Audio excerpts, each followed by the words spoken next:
This week on the OneCast, we're joined by Elite Series Pro Bob Downey. We're going to talk about how he got to the Elites and maybe get some sneaky tricks. That's a good one.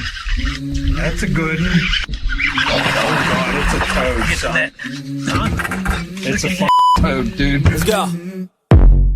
I wake up to a little bit of drool on my pillow, feel like it's going to be a bad day. What is going on, OneCast fans? Welcome back to the OneCast. Episode, whatever, 74-ish, 75, somewhere up there. We're getting up there. It's super fun. We're happy to be here. We're going to be joined by Elite Series Pro Bob Downey. We're going to talk, obviously, fishing, his career, and, whatever else we get into. But before we do that, as always, we got to shout out those that make this all possible, starting with OneCast Fishing. So make sure you go over to OneCastFishing.com, use the code TheOneCast. It is back on. Or if you missed our Memorial Day sale, that's okay.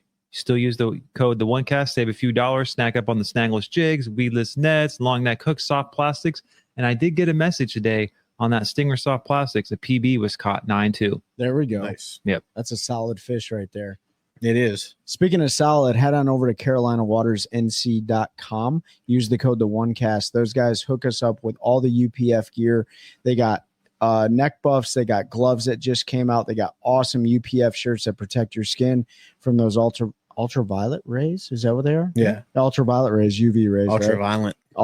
Ultraviolet. They're ultraviolet. I mean, my neck is burning right now because I didn't wear one the other day, but I'll tell you this, we've been grinding it out in the Fishermen National Tournament Trail this year, and it's absolutely necessary to stay protected. You don't want to get any skin cancer. So check our partners out.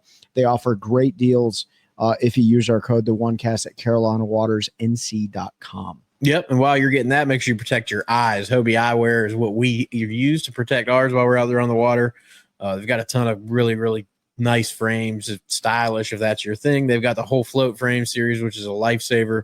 If you are to drop your glasses in the water, there's no more losing. They know that $100+ pair of glasses, but you don't have to pay $100+ if you use the link in the description or in our link tree. You can click on it, get to it anywhere that we have it posted. You'll save 15% off your order. Go grab you some Hobie Eyewear. I highly recommend it. It's made a huge difference, I believe, in our success this year because we've had complete confidence in our gear. And when you're confident in your gear, you fish confident and things seem to go right. So make sure you head over to Hobie Eyewear, check them out, and grab you some of those sweet glasses. We know our travel partners, Mikey and Nick, snagged up, a few pairs each after this last tournament, which we'll talk about at some point later on. But, it's absolutely key to make sure that you protect your eyes, just like Pete said. And speaking of linked trees, let's talk about trees, not those kind of trees. Ben, don't be laughing at me. We're talking about property. If you guys are in the market in the Sandhills region, North Carolina, and you're looking for a good property broker, you can hit our buddy Eric Schwind up at Mossy Oak Properties.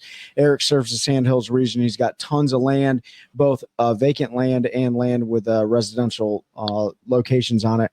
You can shoot him a message or give him a call at 936-494-9686 or send him one of those professional emails at ESCHWIND@mossyoakproperties.com. Eric is going to get you hooked up with your little slice of paradise.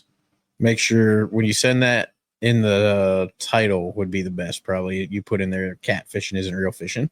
But no, I'm just kidding. I'm looking forward to getting out with him this year. He's invited us several times. We just haven't been able to make it work. So I think we're a little bit more free now. Yeah. We're a little bit more free. So if you listen to the last episode, Trey and I had probably the most pressure we've had ever in tournament fishing.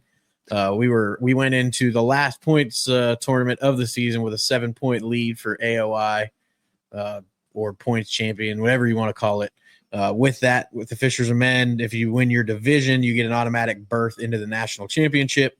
If you listen to our last episode, we had to go out there and do our job, and we went out there and did our job. We locked that down. So we are qualified for the national championship, which is in April on Lake Murray, April of next year. So looking forward to that. We'll go into that tournament like we have with everyone, because I know you guys like to hear our shenanigans. And of course there were shenanigans in this one. 100,000. These ones didn't involve fish catches this time, luckily, but we had to fight through some adversity and things went down. So we'll talk about that on a future episode. I know everybody wants to hear about weights and fish. There was weights and fish again this time in the bass fishing world. That guy's in jail. So we're not going to give him any more credit than or any more attention or whatever than what he's already gotten, because yeah, those people don't deserve it. But somebody decided to put weights and bass in a tournament. They got caught, and now they're in jail. So don't cheat. Yeah, that lesson should have been learned fairly easily the last year. But hey, when there's money on the line, people are going to do what they're going to do. People do some crazy things. So was there anything else news-wise? Corversley won the NPFL, $100,000 payday. He got that shield. Yeah, and he's going to be in studio in a couple weeks. Yeah. Probably 2 or 3 weeks. We'll have an episode with him in studio here. And he's bringing the shield. And he told me he wasn't allowed unless he did. Yeah. You might want to check the YouTube one out for that one because he's going to have that. We're going to hopefully have that shield on prominent display. But it might be. We're going to have to put it back here somewhere. Like we'll figure it out. But pretty cool that. And then he came out and he won our Fishers and Men tournament on his home lake where he absolutely dominated. 29 pounds almost. Yeah, with almost 29 pounds. So congrats to Mike. He's definitely on a streak, man. He's on a hot streak, and glad to see good people, good things coming to good people and a guy that does things right. But we'll talk about that more when we get him on. Elite event. I think that was over. Yeah, I think we're good. Yeah, I think that was all we had to cover. Oh, heavy hitters, Jordan Lee. Congratulations. Yeah. Went down there and whacked a pile of fish on a frog on Toho. Got to see him yell at somebody that came into his area. I don't know who it was. I'll tell you this. Jordan posted a video about, some modifications that he does to the frog, right? And there's when he's fishing heavy grass. Yeah, heavy grass or, cheese mats and stuff like he was fishing on Toho. And, there's a lot of people like, why are you leaking that secret out? And it's like, are there really any secrets anymore? And maybe Bob will spill some for us, for the fans and stuff. But, congratulations to Jordan. He's an absolute hammer. And I love seeing him back on the Bassmaster series for sure. All right. Speaking of hammers, we're about to bring another one on with us. Bob's been, he qualified in 2019 to the elites through, I'll probably get this wrong, but it was I don't remember what they called the division, the Central Opens division. He won one down there on Grand Lake, qualified for the elite. So he's been there now for a few years. He's got 3 Bassmaster Classic appearances. What I thought, Bob, he can hear this. He's not in here yet. I'm going to flatter him a little bit, I hope, but he's kind of one of those under the radar guys. 48 tournaments, right? 41 times in the money. 41. So extremely consistent. Yes. I think he's got 21 top 20s out of those 48. So a heck of an angler, really good guy, had a ton of fun down there with him. I did ride around with him as a marshal. He is not the one that I got to check to have his boat. We'll get that out of the way right off the bat so that everybody knows. You can probably figure out who it was now because some people know. But if you don't, then you'll find out next week. Yeah, the other person also runs. But that was going through my head all day today. Like, how do I not? But it's pretty obvious at this point. So, Bob, we're going to bring Bob on. And, looking forward to this one. Hey, guys. How you doing? Not much. Good, I'm doing pretty good. How are you? Man, we're chilling in North Carolina and, that good humid weather. How's it up? You're up in Minnesota right now, right? Yeah, I'm kind of north central Minnesota, and we're right in the middle of our spring season. It's 70 degrees today and beautiful, and the fish are, up shallow for the most part. The southern part of the state, they're kind of spawning or done spawning, but we're kind of right in the middle of our spawn right now. Man, well, we definitely appreciate you taking the time to, have a conversation, have a show with us when you could be out there whacking those fish off the bed, probably. So, yeah, no problem. No problem. While they're shallow, because our fish aren't shallow anymore. It makes me sad. Yeah, the Memorial Day is here now, so that means the switch got flipped down here in the south. So it's about 90% humidity at 6 a.m. at 80 degrees, and all those fish are moved off to 15, 20, 25 foot. It seems like you'll get to experience some of that here in a couple weeks when you go down to good old Alabama. You have back-to-back events in Alabama, right? Yeah. Yeah, we got a weird week break in between those 2 events, but essentially they're almost back to back. And June in Alabama, I'm gonna be sweating a lot. Not really looking forward to the heat. His skin's gonna be crawling off there. Yeah. I can't think of the last time bass went down south in June. Yeah, maybe a Gunnersville event or something in Tennessee, but or Alabama. Well, last year we went to the Speen River last year. Oh yeah. That was pretty miserable. Why do they call that Orange, Texas? Because you get so burnt when you're down there? Probably. If you ever want to go viral, just call the Sabine River the Sabine. People will lose their minds. Trust me, I do it all the time. The old Sabine River down there. But that's enough about that. there's some cool stuff that you've got to experience in your career fishing. And we're going to let you kind of talk about how I got into it. But something I didn't know that I just found out the other day was in 2006, you fished a pro-am and got paired up with Seth Fighter, and you guys went out there and won it. And I thought that was pretty cool. So talk to us about how you got into tournament fishing and then kind of your journey to the Elite Series and into BASS. Yeah, I started fishing at an extremely young age. I grew up in a family, both my mom's side and dad's side fished a lot. So I spent a lot of time on the water as a young kid. And then I got into tournament fishing kind of in my early teenage years, I'd say. I was in high school, 14, 15 years old, and started tournament fishing in junior clubs at the time. They didn't really have high school leagues like they do now, but they had junior Bassmasters. And so that's what I started doing around the house here in Minnesota. And that's really where I got the bug for it. I didn't win my first event, but came close, took second, and it kind of lit a fire under me to really just pursue it. And it was always a dream to compete on a national level. I went to college and fished for the University of Iowa, and that kind of gave me experience a little bit around the country a bit and showed me fisheries outside of our natural lakes here in Minnesota that I was so used to fishing growing up. But after college, I started working and kind of put that dream on the back burner a bit.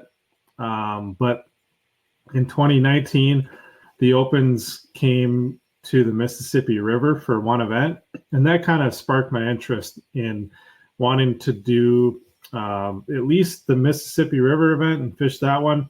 And then I ultimately fished the whole season and got fortunate. I had one of those crazy years where everything went right, the stars aligned, and that year they had 4 tournaments in the Central Opens and happened to do well in all 4 of them, and ended up winning the last one. So that qualified me for the Classic as well as the Elite Series at the same time. So kind of, progression through the ranks, like a lot of people come up, started in high school, fished in college, fished locally a lot for about 8 to 9 years prior to qualifying for the Elite Series. Just spent a lot of time on the water as much as I possibly could. And super fortunate to be here today.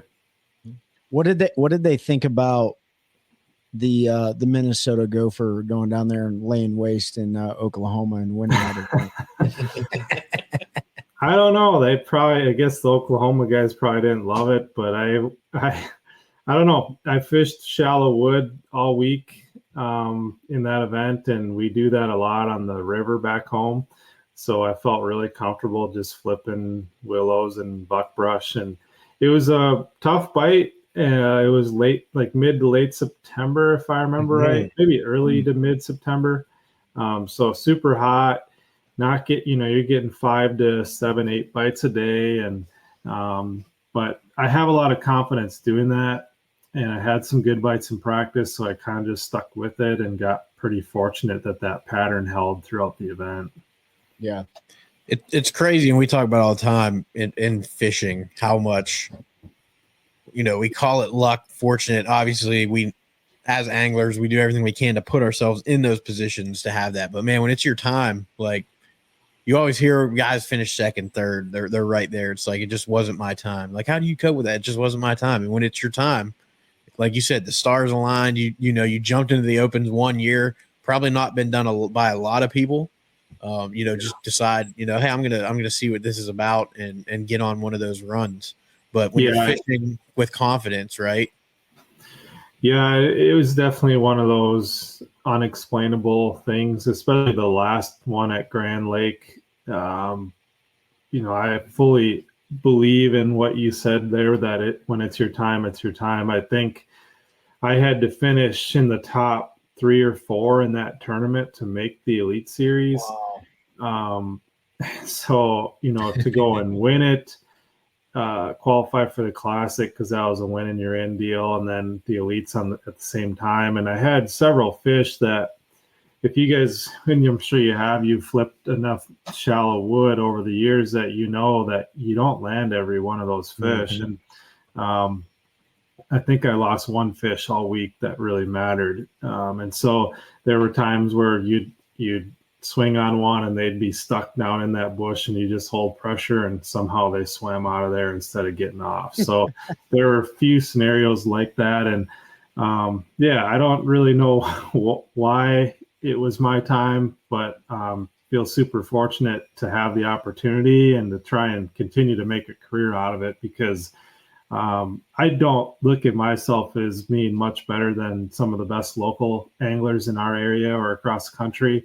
But for some reason, I was given an opportunity to try and do it, and I'm happy to be here. Yeah, well, it's like I said in your intro. Obviously, you've proven that it's not just your local angler. I mean, you're fishing every week against 100 plus or every tournament against 100 plus of the best in the business. And you've 48 tournaments, 41 of them you've been in the money. You've 21 top 20s. You finished second in 2022. I know down there on St. John's. I think that was when John won that one. And I remember watching that live, and I was like cheering for the Northern guy, but I know John, personally, and it's like either one of these two dudes are good. You can tell are good people. Like, yeah, you'd be like good guys win. It's just one of those things. Like you said, though, we've talked about it. So everybody listening, like when it's meant to be, it'll be. Some of the stories you've heard Trey and I talk about this season. If you're one of our listeners, like those fish just stay pegged when it's meant to be. Yeah, crazy things happen. Things you don't expect to happen, things that might never happen again. And you just got to roll with it. So you qualified. Go ahead. Well, I was going to say, what I think is really, really cool is that you just jumped in the open for 1 year just for your central event. And I know things have changed now with the EQ series, and there's pros and cons of that. I'm not going to get into that here, but it's pretty cool to see you get in those 4 events, you do well enough, you win one, you make the elites, but you're a hammer enough that you've made 2 additional Bassmaster Classics, right? You've got all those top 10, the top 20s, and Pete rattled off all the numbers. Like, you can fish all over this country, and it just goes to show how much talent there is. And sometimes folks just need to, if you think you have a little bit of the dream, and just go out there and try it, because you don't know when the stars might align and your dream might come true. Yeah. Yeah, absolutely. I think getting through the opens is kind of the biggest hurdle, and that's an absolute gauntlet, and it's becoming more of a gauntlet now. But I guess if you have aspirations to try and do it, take that leap of faith. I think a lot of us are hesitant to do it because maybe we lack confidence in our abilities. And, that was certainly me when I started the Elite Series, for sure. I wasn't sure if I could compete with these guys. And so part of it is just, taking that leap to do it. And you may succeed, you may not succeed, but at least that you gave it a shot anyways. Well, that's right. When you got to the elites, and you just mentioned that you didn't feel confident there, what was that like, making that jump? And then when did it kind of click, like, okay, no, I belong here. Like I can hang with these guys every single tournament almost. Yeah, I think, right away, I wasn't sure if I'd be able to compete with the guys at all. I think through the opens, I kind of signed up and didn't really tell many people that I was doing it. And you can kind of fly under the radar a little bit through the opens. And there's eyeballs keeping an eye on what's going on there, but not like at the elite level. And so when you get to that elite level, all of a sudden you start to feel that pressure a little bit more. Like, okay, I made it. I want to stay here. I want to prove to people that I can stay here, but I don't know if I can do it myself. And that showed through the first few events. The first event on the St. John's River, I completely bombed, totally spun out on day 2. But it taught me a lot. It taught me to keep my head in these events, no matter how tough it is, because you never know when something's going to happen at the end of the day. And that's something I knew from fishing tournaments for a long time, but you get at a different level and the mental side of it kind of clicks up a notch. And so I think throughout that first year, I learned a lot. I made a top 10 at the end of that year on Gunnersville. That was the COVID year where our schedule kind of got pushed back into the fall. And I ended up making a top 10 punching grass on Gunnersville, which is something I love to do here in Minnesota. And that gave me confidence that I can, I can at least compete with them doing something in my wheelhouse. And now I've got to figure out how to compete consistently. And I think the last 2 years making the Classic has helped my confidence a lot to know that I can stay consistent throughout a season enough to make a Classic. There's certainly times I'm still going to bomb, but I feel like I'm at a point now where if I put the work in, and I'd like to be an organized person. I feel like if I'm on top of that and I'm on top of my research before these events, there's going to be times I'm going to miss it and I'm still going to bomb for sure.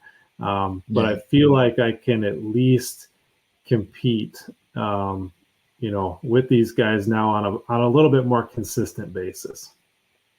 So hold on real quick. Go ahead. I don't know what you're going to ask, but we're kind of at a point where I want to make sure we ask this. Do you feel like, I don't know, how many did you fish 4 years in college, or how long did you do your college deal?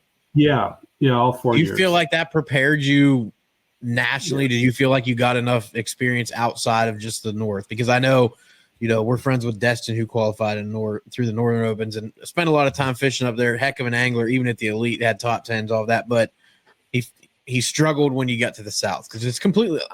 We say it all the time, and you can confirm it or not. I think it's easy to catch a fish up north. You can go fish grass lines. It's just so much different between the North and the South, right? So do you feel like that college experience prepared you better to go to some of these lakes in different states and different areas of the country? Yep. College 100% prepared me. It gave me an idea of what some of these reservoirs look like that don't have a blade of grass in it. Yeah, it taught me how to grind for 5 bites. Here in Minnesota, if you don't have a limit in the first hour and a half, like you're doing something wrong. Like it's just, you catch limits here in the North. In the South, you're trying, a lot of times you're getting 5 to 8, 9, 10 bites a day. In a lot of places, there's certain lakes like Murray is a decent lake where you're getting a few more bites a day, but it taught me how to grind through an event for 5 bites.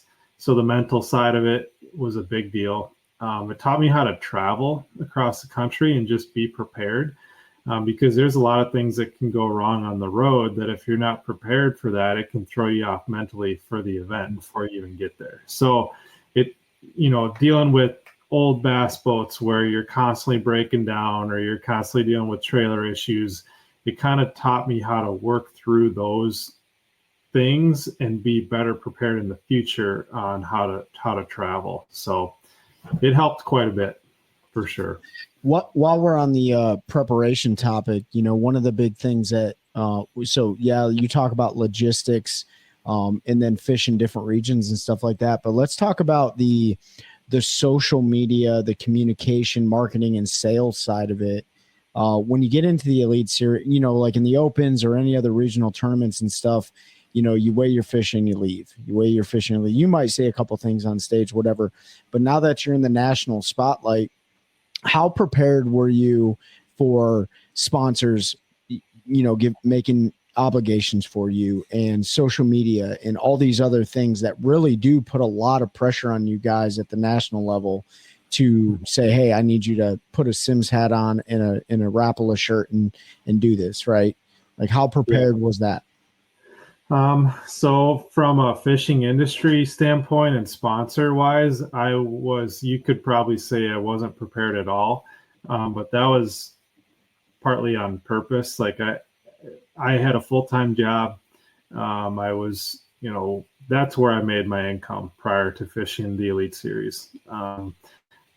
That job allowed me to fish locally. It allowed me to fish the Opens stress-free without financial concern.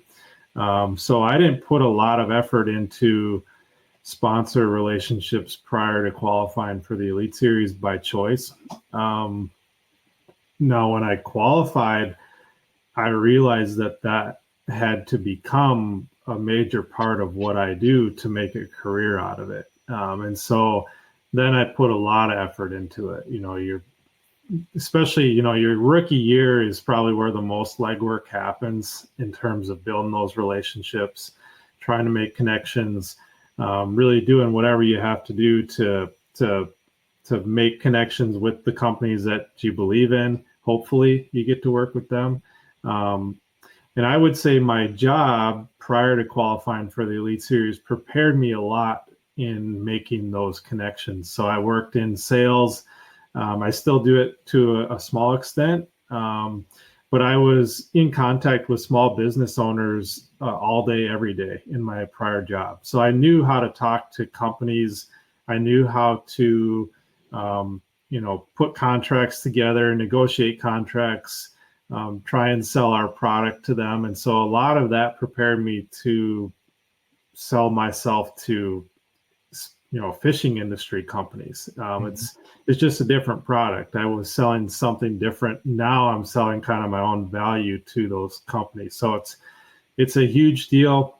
But to say I was prepared for it in the fishing industry side prior to qualifying for the elites wouldn't be true. I kind of chose not to do that, and I chose more so to focus on like doing the best I could to be a better tournament angler first.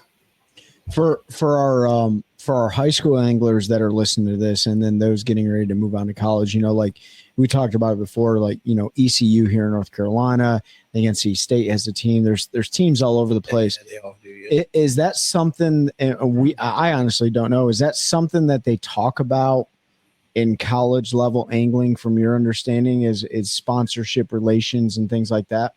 Yeah, they do. I think every school handles it a little bit differently. When I was at the University of Iowa, we had sponsors, but it was kind of loose. It was like, we'd maybe get some product discounts. We didn't really have a great connection with the company, but it maybe was a relationship that was built prior to when I was even there. So from our standpoint at Iowa, it was fine. It helped a little bit.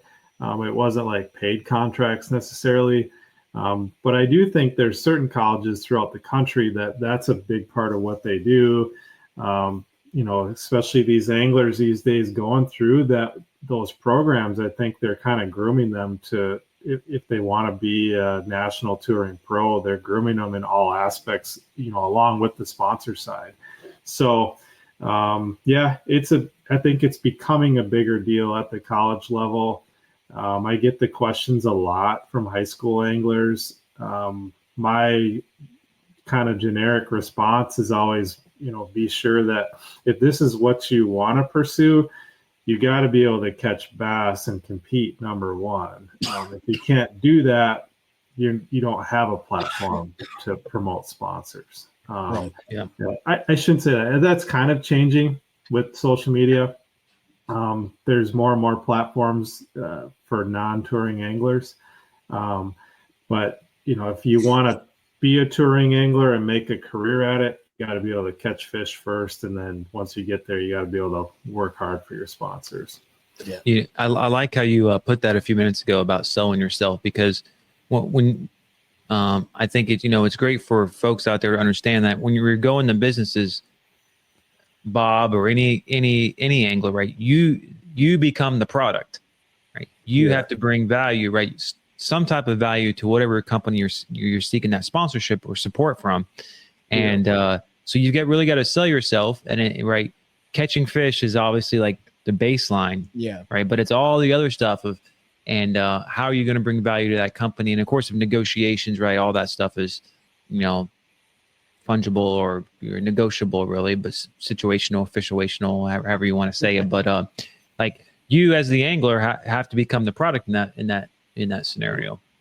Yeah, 100%. You've got to be able to look at it more as a partnership, and that you are working for them, not the other way around. Like, it's not so much what they can provide for you.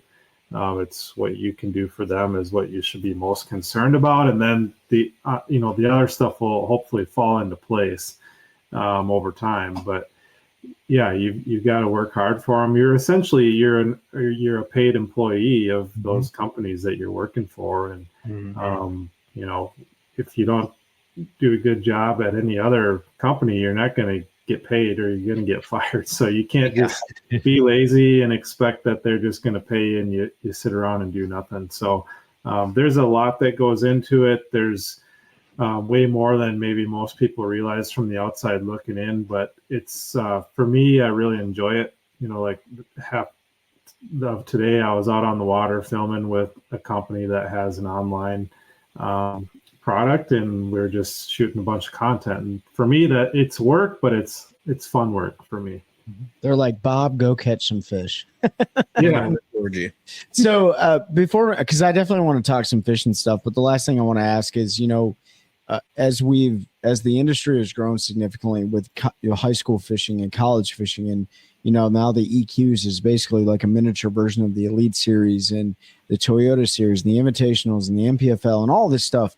You got a lot, and then all the other national trails that aren't really mentioned a lot. You have a significant amount of anglers competing over a very small pie when it comes to resources within the industry. We're not talking non-endemics here, but how since your birth into the Elite Series, how much has it changed as far as like competing with other anglers to get a business deal with fishing industry vendors and businesses? Yeah, I think it's probably become a little harder just because more and more people are wanting to do it. And I don't blame them. It's, I think, a factor of the high school programs and the college programs. And now with the Bassmaster EQs going on, that'll be interesting to see how long that really stays popular. But it certainly has become, it's been popular the last couple of years. So, yeah, it's, there's three. I mean, the MPFL is certainly a reputable league now, and so there's anglers on that level that are vying for sponsor dollars too. So, yeah, it's definitely spread out among a bunch of us, but ultimately, if you can really build the relationships with people that are at those companies and you work hard for them, I don't feel like I in jeopardy of losing those contracts as long as I work hard. Now, there certainly can be changes within the economy and the industry, and I think we've kind of seen that within the last year a little bit, that you're doing all you can for your sponsors, but it's just part of business too, that they're going to make cuts at times. And those are unfortunate circumstances and situations for sure. But you also have to understand that that's just business sometimes, and those things happen too. Yeah. I mean, absolutely. Like with all the different platforms, while it may seem like everyone is competing over the same resources, it's also a great opportunity for all these businesses because they have so many other platforms that they can market to different target audiences, right? So, yeah, you talked about the MPFL, the EQs, the Elite Series, the Toyota Series, all these things. There's tons of different people that they can market to because there's loyal followers for each single one of those platforms. But, yeah, let's talk some fishing if you guys want to get absolutely. Yeah. Go ahead. You want me to start it? Yeah. So you got questions burning. So, I mean, like, I'm from Kalamazoo, Michigan originally. So we obviously know the big name that comes out of Kalamazoo, Michigan. But when you look at the North, you got Minnesota, Wisconsin, Michigan, all those others. Sorry, I was looking at I don't know if my daughter's driving. She just got a permit today. Did she hit Ben's truck? I thought you just. If she didn't hit Ben's truck, it's probably no, we're good. I just thought you ran out of states. No. But coming from the North, like and I think Mercer always talks about it too, like the Johnson brothers and Gussie and stuff coming from Canada. What is it about the Northern anglers, in your opinion, that really breeds success throughout the country? East all the way to the North, but what's your opinion on that? Yeah, that's a really good question. Because we're seeing more and more of it these days than we ever have in the past. Prior to the last probably 8 years, 10 years, you had Iaconelli and KBD, and they were kind of the two from the North that I can remember. there's Jim Moynihan from Minnesota. He's been doing it for a long time. I think we've got a diverse set of fisheries for sure. We've got the smallmouth factor, which, Bassmaster and Major League Fishing are, that's part of their schedule every year now. 15, 20 years ago, I don't know if that was necessarily an annual pilgrimage to New York like they do now. So that certainly helps for 2, if not sometimes 3 events out of the year. So that's a third or, a little less than a third of our season, where a lot of the northern anglers are kind of in their wheelhouse. But, I'd say diverse fisheries, the smallmouth deal, and it just seems to be growing in popularity in the north, and where you had previously a lot of multi-species anglers in the north or the Midwest, walleye, muskie, panfish, pike, all these things. Now these younger kids are primarily focused on bass, it seems like. And so it's kind of a numbers deal, I think. Prior to 10 years ago, there was a handful of people from the north that were hardcore bass anglers that maybe would make the jump to the national level. But now you've got a younger group of anglers that have focused on bass for a long time. So your percentage of the anglers to draw from is much greater now. So it's almost kind of like a given that, well, there's going to be a few of them that are going to make it to that national level, just because there's so many more of us chasing bass up here. Especially I see it in Minnesota and Wisconsin more so than anywhere else. I mean, growing up, we're a walleye state, and we still kind of are a walleye state. But the emergence of this high school fishing programs is just insanely impacting the amount of kids that are chasing bass now. How big of a Tom Mansour fan are you? I don't mind Tom. I don't know him real well, but I mean, he's a heck of an angler, that's for sure. I just love the fact they did a Bass Cave episode on him a long time ago, and he went through his house. You saw that? Yeah, that was cool. Golly, he's got so many. I need all those totes full. Like Tom Mansour, I used to watch him back in the FLW days, and man, he's just living his best life with all his OG tackle and stuff like that. So got to get my hand on some of his swim jigs and stuff. So but anyway, sorry I interrupted you guys. No, I was going to agree with Bob 100%. I think the popularity of the sport and the increase the last 10 or 15 years. I mean, think about it from a high school or college perspective. You want to go fish, and even if it's a multi-species, at least with bass fishing, right? You're always moving around. There's a million different ways to catch fish. And I'm not nearly as experienced. I really have no walleye fishing, but even the other species, right? I know there's a lot of techniques you can use, but there's a lot of trolling involved and a lot of different, I don't know if it's as active. No. Kind There's of. nothing fun about catching walleye. They're good to eat. I love eating them, but I did not like fishing. What is it like? Catching a bag of socks? Pretty much like reeling in a But, bag of socks, So that, and then two, I think the other big factor is that is probably a lot of the grass that's up there. Yeah. Because, here in North Carolina, going all, from this latitude west, there's not a lot of grass. I know there was some eelgrass and stuff like Tennessee River and all, but there's a lot of places in the country that does not have grass. Yeah. But when you go down to Florida, in the southern, grass. way down there, you've got grass, and there's always a couple events on the major tours that are down south and those grass type of lakes. And that's why I think we've seen the northern guys. I remember that was it Corey Johnson? Which Johnson brother won the Harris chain 2016 or 17? I think it was Chris. Yeah. Because Corey just won his, right? Yeah. So Chris. So guys coming from Canada catching them on a jerkbait and hydrilla in the middle of the lake. That's that's not typical Florida fishing. Right. Yeah. No, the grass is definitely a big deal. On Murray this year, there's a lot of grass in Murray for people that aren't familiar with that lake, and it wasn't always like that, but it's there now. And I was throwing a drop shot a lot around grass, and that's what I grew up doing here in Minnesota.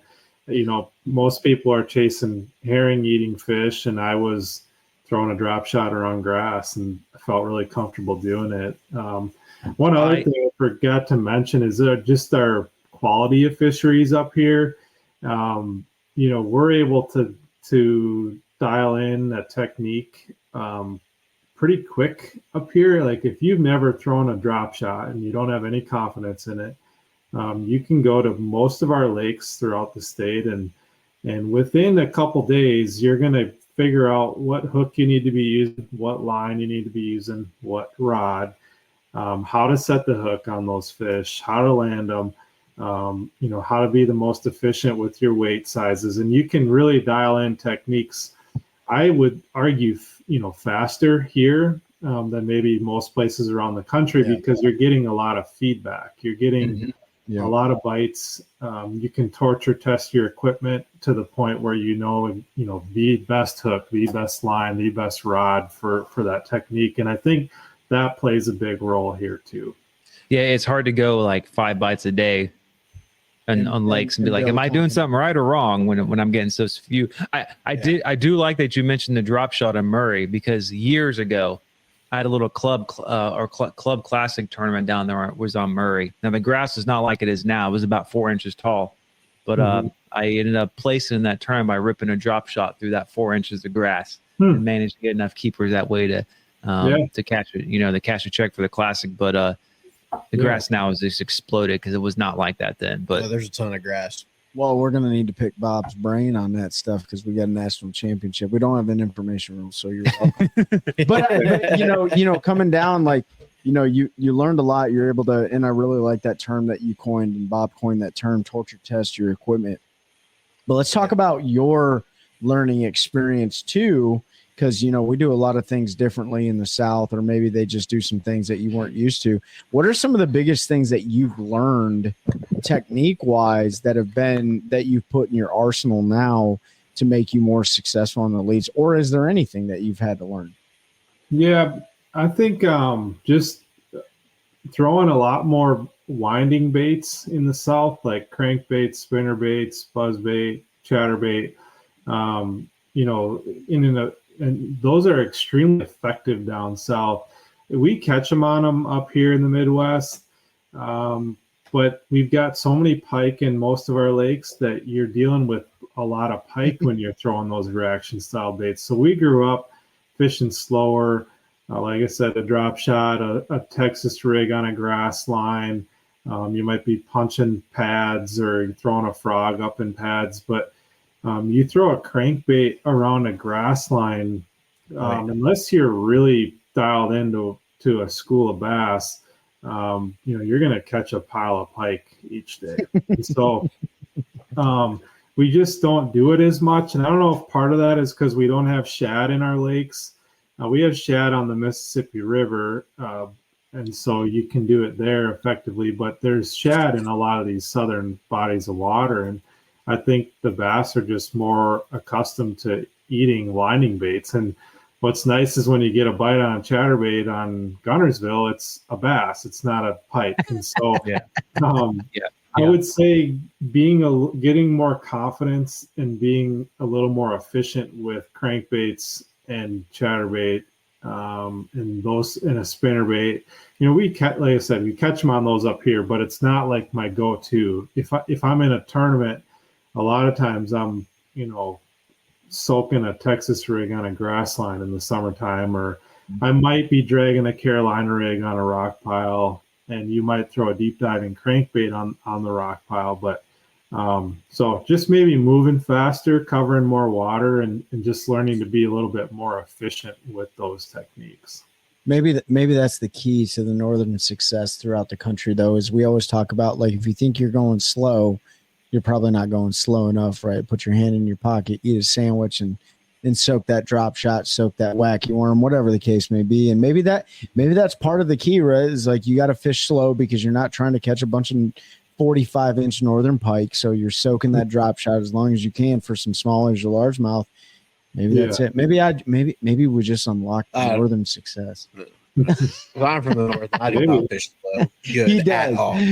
Pete is right. He is a power fisherman, but I have seen him put his hands in his pocket. But like Bob said, I spent a lot of time on the Great Lakes, like on Erie, and where we had pike on Erie, but typically we were fishing for smallmouth, and the pike weren't around, because they were out on those deeper rock piles. They were offshore. You weren't really fishing the grass lines because you're not. If you're fishing a derby on Erie, you're not going to win it with green fish. Right. You're just not, because Right. you're going to fish against Destin or Dave Lefebvre or somebody that knows where you can find them, and they're going to go catch 25 plus pounds of smallmouth. And a big largemouth bag, you might have 14 or 15 pounds. So it's kind of like we see when we went to you guys go to the St. Lawrence. Like there's guys that were comfortable going out fishing the big water, and they did well and brought back monster bags. Guys that aren't as comfortable doing that and kind of stayed in the river area struggled. It's just not the way you're going to win. But and we fished the river a lot. So I was right on the Ohio River, and that was kind of like you were saying, the Mississippi. You could throw those moving baits because while there was some pike and stuff around, you didn't have to deal with as much as you do in a Mill Lacs or somewhere with the grass and all that. Yeah. And Michigan, and the same. Every pond in Michigan's full of them. Oh yeah, for sure. Yeah, and there's probably shad in that Ohio River too. And our natural lake fish, they're bluegill eaters for the most part. You get billy crawfish and frogs, and there's a minnow population too, but a lot of bluegill eaters, and bluegills kind of they're not swimming around fast like a group of shad is so much. Mm-hmm. Yeah, they just sit there. So you're living in Minnesota. You're obviously fishing the elites. Do you and your family have any aspirations of moving, or are you guys going to stay in Minnesota? We don't really plan to move at this point. It does make for some longer drives for sure, and it's harder. Like this Alabama swing we got coming up, we got a week break in between, and with a little baby at home, I kind of want to get home, so it makes it tougher in those situations. But I love it up here. Our fishing's so good in the summertime. We deal with winters, pretty harsh winters. I'm kind of spoiled now with the Elite Series. I get to leave usually in early February, so I kind of can make it through the winters fine. But no, we really like it here. You just kind of got to gut it out through some longer drives at times. Are you an ice fisherman? Not really. No. we haven't met a bass guy from the north yet that ice fishes.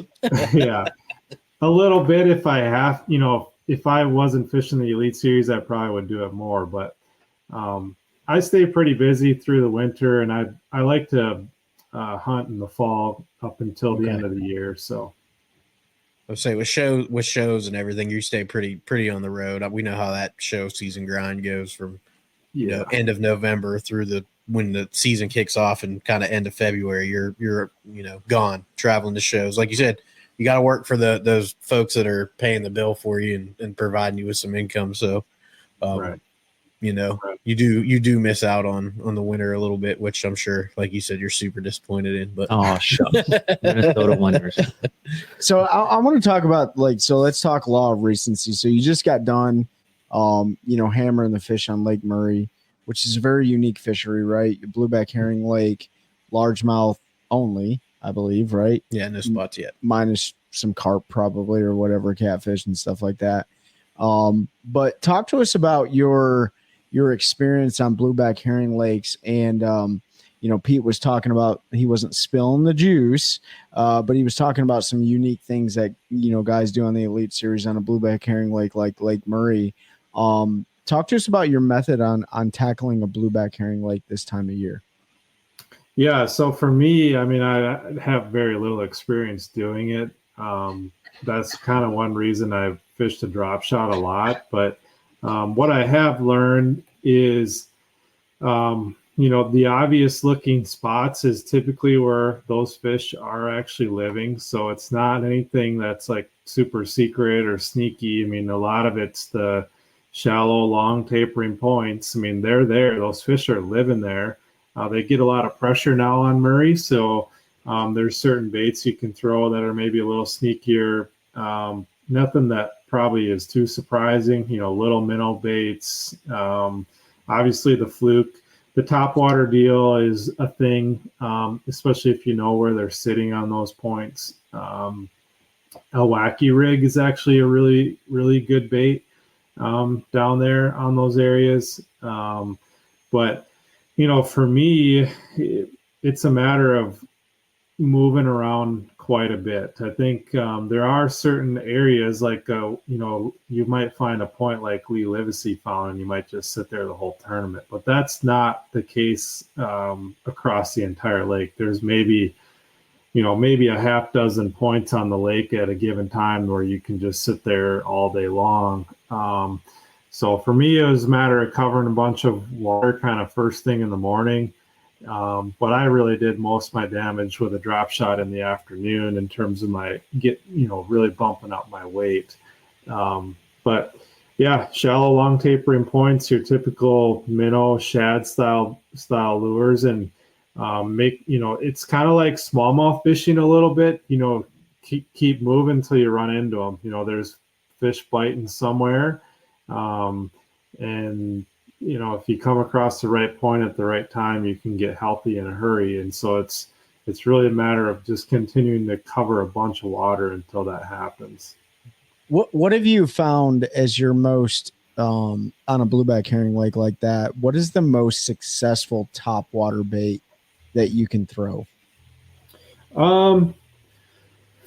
There's so many of them out there, and I'm not an expert on it, but I like to throw the ones that spit quite a bit, but that shows maybe how little I know, because then I talked to Patrick Walters, and he's like, yeah, you got to throw the ones that are like kind of quieter. So that was something I think I certainly missed. Like the I'm a skimmer, I think, is one of those that's a little bit quieter. Those are pretty difficult to find these days. But for me, I was actually throwing Rapala Jowler, which is coming out at ICAST this year. It's similar, if you guys are familiar, to like a Shower Blows or an IMA. I think it's the IMA Little Stick. The ones that, they slash back and forth and they throw a lot of water. And that's what I caught a few on in practice, but I honestly never made it happen in the tournament. So I think I still have some things to learn from that standpoint. Yeah, and I think one thing that people overlook, especially on Blueback Lake, is boat draw when you're fishing a big tournament. So yeah. I was with you on the first day, and you were I think we were boat 100 out of 102. Yeah. So those points that are covered up in fish, you're not going to get. Like he straight told me, I was like, I'm looking for, we might see some blue. He's like, we're not going to get it on the good blueback stuff because we're boat 100. And I was like, oh, and you really see it when you're out there because it's a mad race on those first 40 so boats to get those good points where those fish are really on there and they're doing their thing. And then, kind of behind that, you have to plan around that. But, you found what you found, and it, obviously it worked because the day I was with you, you upgraded because we had a 4:30 check-in for being so late. At like 4, you caught like a 4 and some change, and, made a huge difference on the first day. But, right. Kind of seeing how you broke that down and did things different because you had to. And then riding with an angler the second day who had a blueback herring bite day 1, it kind of went away day 2, and they spent a lot of the day kind of scrambling, trying to figure something out. Yeah. On day 2, I went to some different areas to start the day that I kind of figured would be covered up on day 1 because I was such a late boat draw. And it panned out in the morning. I caught a couple decent ones, 3+ pounders, and then I went kind of back to my drop shot deal in the afternoon. But yeah, the boat draw is a big deal, which I kind of, it's just one of those unfortunate things with a blueback lake. You deal with it, and but on the order flips around the next day, and so you get another opportunity at it. Man, I can imagine being boat 100 and being like, dude. So let's talk about that real quick. How do you, and this is a huge topic always talked about, but really nobody tells you how to do it because each individual is so different. But when it comes to the mental part of it, when you're thinking about, okay, I know I'm boat 100 out of 104, 103, what does that do to your mental state, and how do you stay in the game and not spin out? Yeah, for me, what I've learned is, if I let it get to me, that's not helping me, right? So, it's working against me if I let it get inside my head. So that to me allows me to really not worry about it so much. And a lot of guys they got wigged out with that boat draw deal. And for me, it was kind of like, whatever, I'm going to get in where I can. And fortunately, I had a kind of a backup, or it actually was kind of my primary deal was I just catch them on a drop shot more in the afternoon. So I didn't really spin out about the boat draw. But going back to that first tournament on the St. Johns River of my elite career, when I did spin out, I saw how that affected my performance, and I told myself I'd never do that again. No matter how tough it was or whatever the conditions were. And that happens a lot in our tournaments late in the day. You're having a tougher day, nothing's panning out, you're bouncing around, it hasn't come together, but you got to keep faith that at some point you're going to run into them.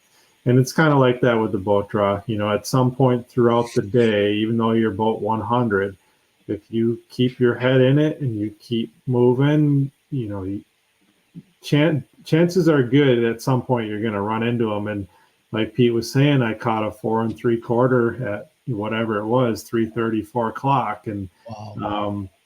And that fish, bumped me way up in the standings and was a big reason to make the cut there at Murray. So keeping your head in it is a big deal. And, sometimes the later in the day that it gets, if it hasn't happened yet, that's okay. Like, that just means you've eliminated a lot of water. You're trying to make the right adjustments. And you got to keep that mentality. It doesn't always happen. Sometimes it just doesn't work out, but you got to keep that mentality that at some point I'm going to run across them at some point today. Yeah, I think a lot of anglers forget that they're fishing against nature and not 103 other anglers at the same time. Like, you're fishing against a live animal, and sometimes they beat you, and that's okay that they beat you. But, like we hear, positive mental attitude, we hear adversity, we hear all these things. And so each one of us deals with it differently, but I think it's important. And dealing with it differently, are you a routine type of guy? Do you have a Bob Downey morning routine, certain underwear you like to wear type deal? I would say I definitely have a bit of a routine in the morning. I don't like to be super rushed. I like to get there at least an hour before blast off and kind of get my ducks in a row and get settled in. But I'm not superstitious about wearing certain things and that sort of deal. But I definitely, thinking about it, I do have a little bit of a routine for sure. And the biggest thing is just kind of not being in a rush, being able to settle in, kind of calm my mind before blast off, and then once we go, it's go time.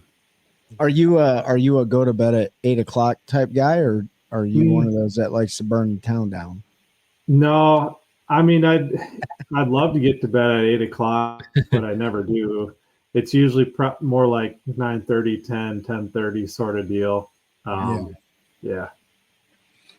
What's your rooming situation look like? Are you rolling solo, or you got a group that you're with?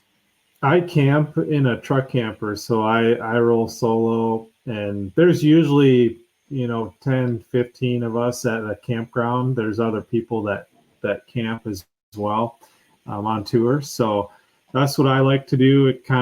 I have my own space. I do, I guess, have my own routine that way, and I know where everything is, and it's kind of my home on the road. And that's what's worked for me. I really enjoy it. I feel like my equipment's in a safe place. I don't have to worry about stuff getting stolen. It's relatively inexpensive once you get past the initial investment of the camper itself. But yeah, that's what I enjoy doing. Banana in the boat or no banana? I eat a banana most mornings before tournament. See, there you go, Pete. Pete doesn't even like the color yellow next to his even though we have these lucky Hobie ducks right here that we've carried all tournament season long for the Fishers and Men, which seem to be very lucky. I don't know if it's attributed to that or not, but I'm going to give Hobie all the credit in the world. We got their Hobie ducks, and we're AOI champions, so you're welcome. Yeah. What is your favorite non-northern fishery to fish? Non-northern fishery. Like your favorite where you fish an elite event to this point. What's been your favorite? Sabine River. Do not say that. Man, Gunnersville is always kind of fun in the spring. I don't love Gunnersville when it becomes a ledge tournament. I kind of lack the confidence in some of those ledge events. But I love Gunnersville in the springtime and in the fall. Like when we were there in September, I got to punch grass, which we never really get to do on tour. The Coosa River is pretty cool. It reminds me of the Mississippi River back home. I've had good events both times we've been there. Neely Henry, I really enjoyed it, even though it was quite a tough event. So anytime we can go to some sort of river system, I feel pretty comfortable. Trying to think what other ones. I mean, Grand Lake is kind of an obvious one. But yeah, I'd say that the Tennessee River or the Coosa River are pretty cool places. Ask the opposite, Pete.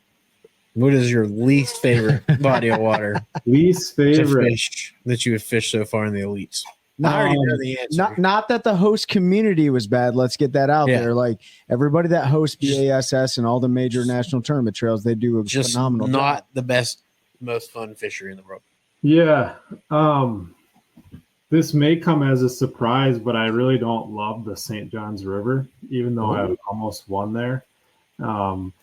I feel like I've maybe got a little better grasp on it the last 2 times we've been there, but that's where I started my career and bombed. And then the next year we went back, I bombed there too. It's a difficult fishery. And Lake Fork, I'm not a huge fan of either. Wow. That might be surprising too. I think we've been there 4 times and I've only made the cut once. Yeah. For whatever reason, I can't seem to click with that place. The one time I made the cut there, it was a post-spawn event, and I kind of caught them how I like to catch them around flipping wood. Yeah. But that place has kind of got my number too. A lot of people love that place, but it gets a ton of pressure. And, this year it really showed out. It was kind of on fire, but it's kind of a low density, but high quality type fishery. Yeah. So it's definitely not as easy as the weights make it look. Yeah. Tidal fisheries.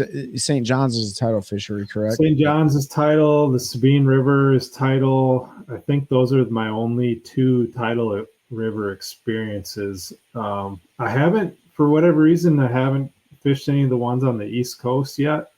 Our schedule just hasn't gone there since I've been on the Elite Series. So it's usually the opens like in the James River or the upper Chesapeake. It's been a long time since the Elites have gone like the upper Chesapeake, I think. Yeah, but the isn't the opens heading up to your neck of the woods and going to what is it, Leech Lake this year? Leech Lake. Yeah. Are you gonna fish that one? No, I'm not. We just get back from our last event out in New York, so I'm not going to fish that one. But I live about an hour and a half from there. But I haven't fished it but 2 days in my entire life because I really didn't grow up where I live now. I grew up in the Twin Cities metro area of Minnesota, about 4 hours south of Leech Lake. And there's just so many lakes in Minnesota that you don't need to drive 4 hours to go fish. And so I volunteered for a high school event there last year, and that's the only 2 days I've spent on that lake. But it's a cool lake. It's going to be a really interesting one to follow because there's good smallmouth in there now. And that was not the case, I'd say 8 to 10 years ago. So the smallmouth are really booming, and Historically, it would take 20-pound bags of largemouth to win there, but we'll see how that all plays out now. It's going to be a super interesting event to follow to see if smallmouth can win over the course of 3 days, or if you're going to have a mixed bag. Yeah. My final question for you, brother, is you talked about the opens being the gauntlet, right? And I think this is a pretty normal question a lot of times for the Elite Series anglers. Fast forward or rewind, 4 years ago when you were fishing the opens. What are your thoughts on all 9 now for the EQs? I have my own personal opinions. I think it's great. I think it sets these guys up logistically, and it gets them all over the country. Granted, the schedule is absolutely brutal, and they're fishing against 225. Well, really 500, right? Because you got co-anglers and that, depending on if they get a full co-angler field, which they don't. But what are your thoughts on the having to fish all 9 EQs in order to qualify for the elites now? Yeah, I can tell you if that were the case when I tried to do it, I wouldn't have even entered. Like, it just wouldn't have been a possibility for me. So I kind of have a soft spot for the guys that, can't take 9 weeks off to do it. On the flip side, I understand why they did it. You're seeing it in the rookie class this year. They're well groomed. They're ready for the Elite Series. They're competing at a high level right out of the gate. So I fully understand why they did it. I don't know if it'll be a sustainable model. We'll see. There's probably always going to be another 50, 60, 70 guys coming out of college that want to try and do it. But I just know from experience, if you do that and you don't succeed at it, it's tough to want to get back up and keep doing it, 2, 3, 4, 5 years in a row. So how long that 9 event schedule and how sustainable it is, we'll see. I know the EQ numbers dropped by like 20 or 30 guys this year versus what it was last year. So me personally, what I would like to see is 2 divisions, and I'd like to see 5 tournaments in each division. And I think that would be, 5 would still give you a really good set of anglers that I think are ready to compete. You can't just get lucky in 6 days, like when it used to be 3 tournaments. I think 5 would still be a good sample size. But it would also be doable for the working person too. So that's a great outlook on that. That's kind of what I mean. It would mean Bass would have to shell out expenses for 1 more tournament because you'd have 10 total instead of 9.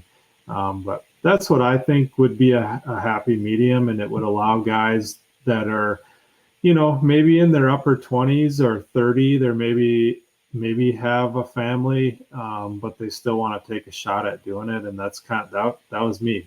That's kind of was my situation. I kind of like that idea too, because with 5, with 2 divisions, you can still spread the lakes across the country. Well, I'm sure the divisions would be probably broken up regional, but have a diverse set of fisheries, right? Not just like when it used to be like a Florida lake, a Tennessee River lake, and maybe the James River. For like that, whatever that they called that division, like there was no experience going up to smallmouth fisheries, right? Yeah. Up north. So that would make a lot of sense, and I think guys would be well prepared. You didn't hear from Bob, but you heard it from us. Bass, go ahead and let's try that model. Yeah, I don't know. That's just my opinion. I do think they're doing the guys a good service that are coming out of the opens right now. I mean, they're ready to go. You're seeing a little bit different clientele coming out. I mean, I think your age group and your average age is going to get a lot younger because there's only so many people in their mid 30s that can do that, or are willing to do that. But you got a lot of, guys coming out of college that have a year or 2 before they maybe want to jump into the working world where they can maybe wing it.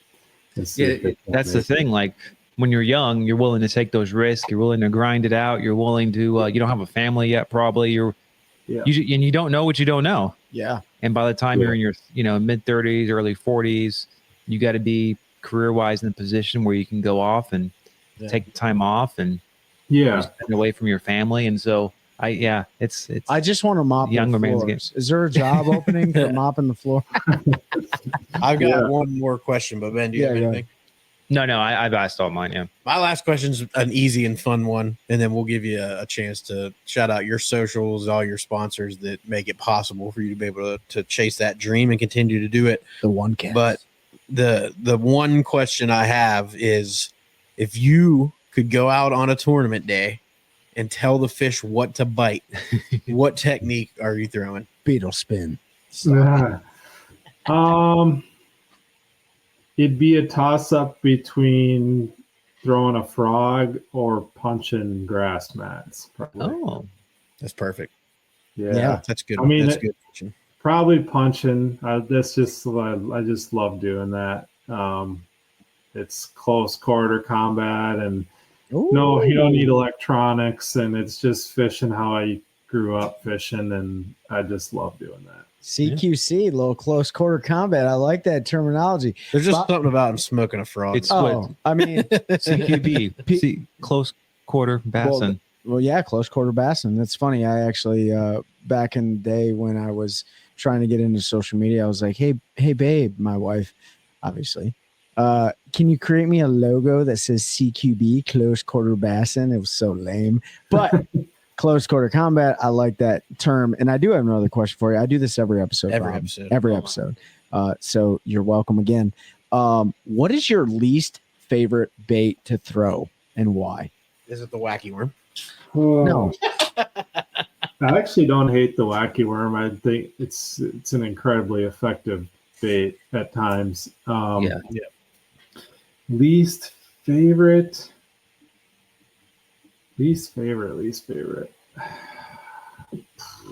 Jighead minnow. Yeah. I would say probably I like throwing it, but I hate the hook to land ratio, and that's a spy bait. Oh, there's a first, Bob. That's the first one we've ever heard. I throw it more now than I ever have because I have kind of understood its effectiveness, but I about have a heart attack when I hook a giant on it in a tournament because you just never know if they're coming in the boat or not. Yeah, those little baby treble hooks, and Well, I appreciate you sending me a box of them because I don't own a single one. Is it Rapala or Rapala? It's Rapala for me. Boom. Yeah. Thank you, Bob. Everyone else was wrong. No, I'm just kidding. You guys not. I'm still saying how I'm saying it because that's how I heard it growing up years ago.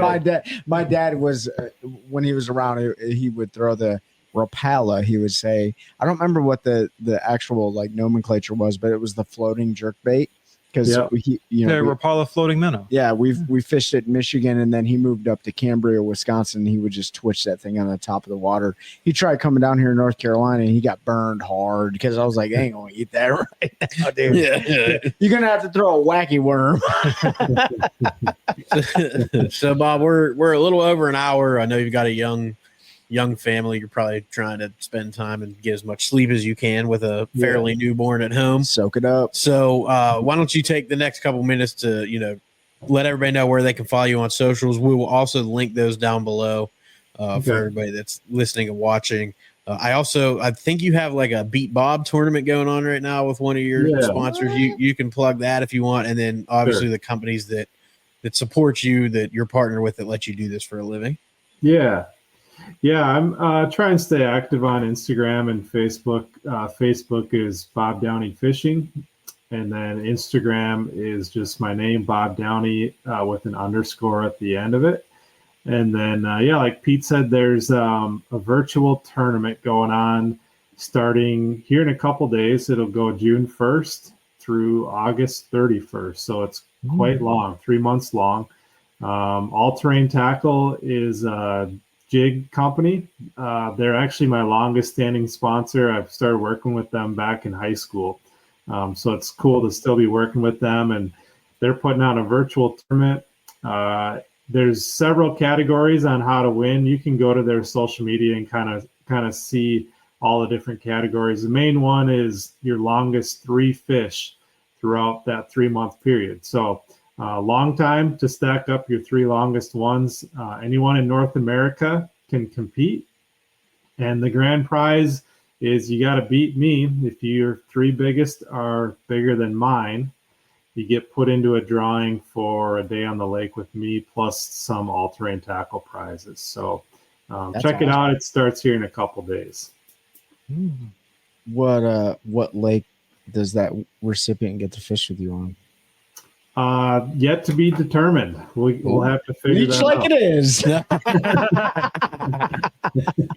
Bob, I got to tell you, so you're a new dad, which congratulations on that, man. That's Thank you. huge. It's a privilege, and you're gonna enjoy every minute of it. Oh, well, not every minute. You're not gonna enjoy every minute, but have you started working on your dad jokes yet? No, but I probably ought to get going on that. You got to get going, Bob. Here's a great one for you, man. What is here we black go. and white and has 16 wheels? Black and white has 16 wheels. Semi truck. Well, that's a great guess. It's a zebra on roller skates. So you got to really get into the dad joke. Oh God, Let the man shout a sponsor. that doesn't even count. Yes, it does. Yes, it does. Bob knows like dad jokes. Listen, I've been telling dad jokes, and eventually you'll go from laughs to the eye rolling.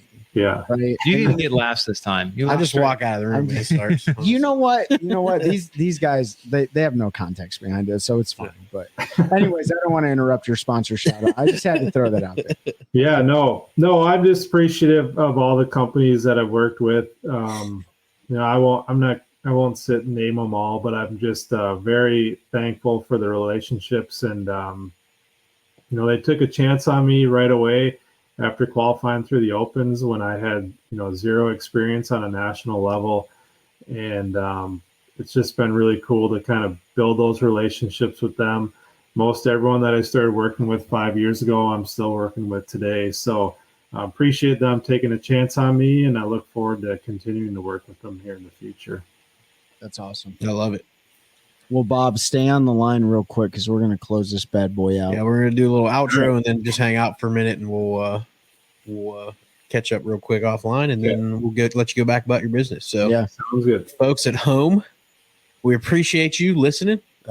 Make sure you check out Bob's socials. You'll see all the companies that he works with, so throw them support. If you don't already, I know the companies Rapala, Sim. I said that. Did I say that right? Rapala. Rapala, yeah. Rapala Sims and a bunch of other ones. Make sure you check them out. We all love those companies. We use their gear. I know there's a lot of new stuff coming out. I've seen Bob tease some new baits. I saw a few other of the Rapala guys tease some new baits. So they've got some new stuff coming. The new soft plastics, the Crush City stuff. I have used a few of them, and I like them a lot. The Bronco bug yes, you did. gets Yes, bit. you did. Like, I had a lot of fun flipping around that bait this spring. So check them out. Make sure you check out all of our sponsors. We say it every episode. I'm not going to go through them again. If you haven't entered our giveaway, make sure you do. We still have, by the time this episode comes up, we will have already drawn the 3rd month. So you've got 2 more months to go. So head over to iTunes or Apple Podcasts, whatever it's called now. Wherever you listen, leave a review, screenshot it, send it to us on social media. We'll get you entered. We still got a couple great prize packs, including a 40-pound box of jigs. So make sure you check that out. There's details all over our socials on that too. So we appreciate everybody listening. We appreciate Bob coming to join us. I had a ton of fun getting to ride around and watch him fish that day, learn some stuff. And he's definitely a good ambassador for the sport, and somebody that we hope to have back on and help us continue to grow that culture of anglers helping anglers one cast at a time. That's a good one. That's a good one. Oh, God, it's a toad, son. It's a toad, dude. Let's go. I wake up to a little bit of drool on my pillow, feel like it's gonna be a bad day.